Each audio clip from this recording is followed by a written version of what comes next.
Halo semuanya, perkenalkan nama saya Muhammad Hadi Widianto. Saya merupakan dosen dari Computer Science BINUS Bandung. Pada modul ini kita akan membahas Internet of Things dan saya di sini tidak akan sendiri. Saya dibantu dengan mahasiswa, ada Fahira dan Arneta. Pada topik satu ini kita akan lebih sering membahas mengenai revolusi industri 4.0 dan society 5.0. Tanpa berlama-lama lagi, kita lanjutkan ke bagian selanjutnya. Halo, perkenalkan saya Fahira Safa Mayaswari. Saya adalah Binusian 2025 dengan NIM 25019654424. Halo, kali ini aku bakal bahas tentang revolusi industri 4.0 dan society 5.0. Nah, jadi revolusi industri itu sudah dimulai sejak abad ke-18 untuk mengembangkan industri kreatif. Revolusi Industri 4.0 pertama kali dikenalkan oleh Profesor Klaus Schwab dan Ketua Eksekutif World Economic Forum. Nah, jadi apa sih Revolusi Industri 4.0 itu? Menurut ahli Kanselir Jerman, yaitu Angela Merkel pada tahun 2014, Revolusi Industri 4.0 adalah transformasi komprehensif dari keseluruhan aspek produksi di industri melalui penggabungan teknologi digital dan internet dengan industri konvensional. Jadi, revolusi industri 4.0 merupakan pengembangan dari revolusi 3.0 yang menggabungkan dan memanfaatkan teknologi digital dan internet untuk membantu kita dalam berkomunikasi dan berinteraksi secara real time. Dengan adanya revolusi industri 4.0 ini, tentu memberikan kemudahan bagi manusia sehingga mendorong tercapainya kreasi nilai-nilai baru. Contoh dari penerapan revolusi industri 4.0 ini sudah dapat kita lihat.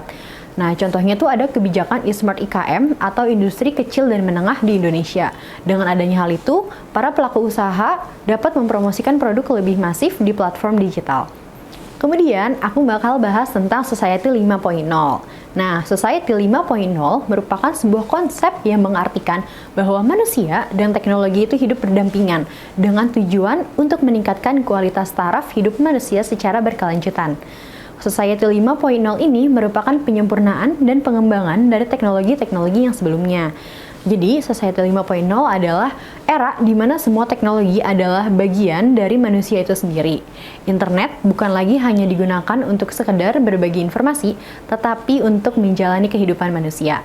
Tujuan dari pengembangan teknologi ini yaitu untuk mewujudkan kehidupan manusia yang lebih maksimal dengan menciptakan nilai baru melalui pengembangan teknologi sehingga dapat meminimalisir adanya kesenjangan dan masalah ekonomi di kemudian hari. Nah, sekarang kita bahas tentang pengaruh IoT terhadap revolusi dan society. IoT atau Internet of Things merupakan sebuah perangkat yang dihubungkan oleh jaringan internet untuk mentransfer data ke perangkat lain melalui sistem. IoT bekerja mencari dan mengumpulkan berbagai materi dari lapangan yang nantinya akan diolah menjadi data yang lebih bermanfaat. Tentu IoT ini sangat berhubungan dalam revolusi industri 4.0 dan society 5.0.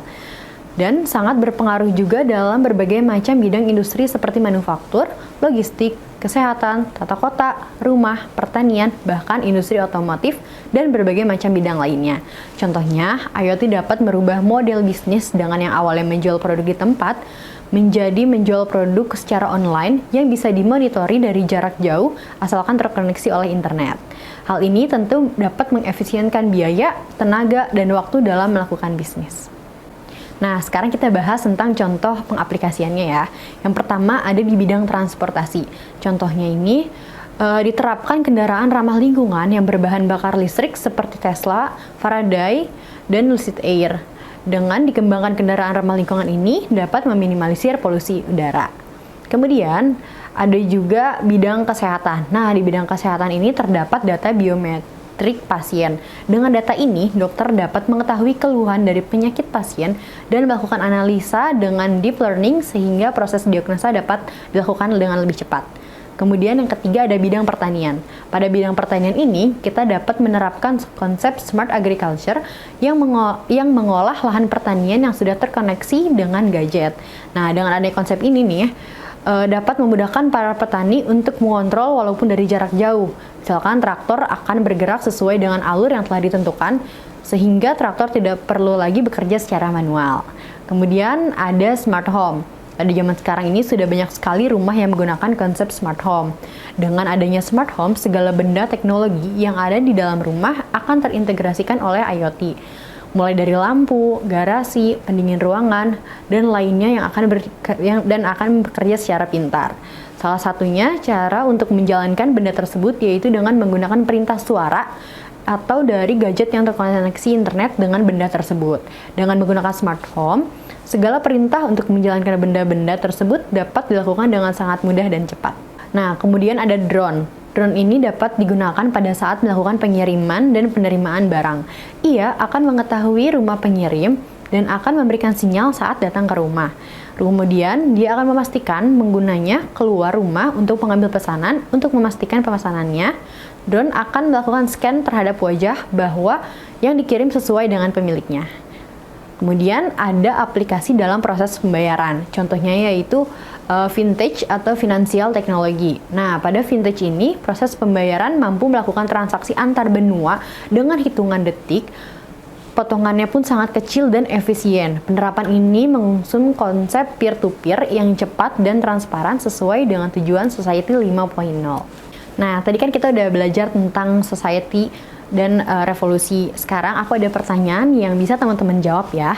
Pertanyaan nomor 1 yaitu teknologi dan konsep yang menghubungkan antara benda, sistem, dan perangkat lain dengan internet yang bertujuan untuk memudahkan kegiatan manusia dan mengefisienkan waktu adalah A. Cyber security, B. Game engine, C. IoT, dan D. Software engineering. Aku kasih waktu 10 detik buat ngejawab ya.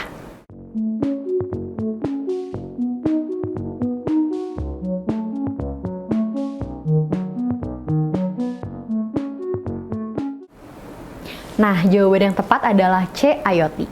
Kemudian, soal nomor 2, berikut ini merupakan macam-macam bidang dari bidang industri yang menjadi pengaruh IoT terhadap revolusi dan society, kecuali A. manufaktur, B. tata kota, C. pertanian, atau D. semua benar. Aku kasih waktu 10 detik lagi buat teman-teman ngejawab ya.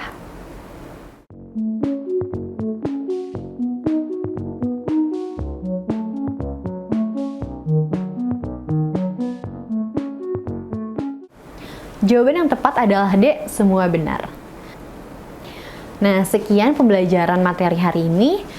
Semoga bermanfaat. Sampai bertemu di materi selanjutnya. Dadah!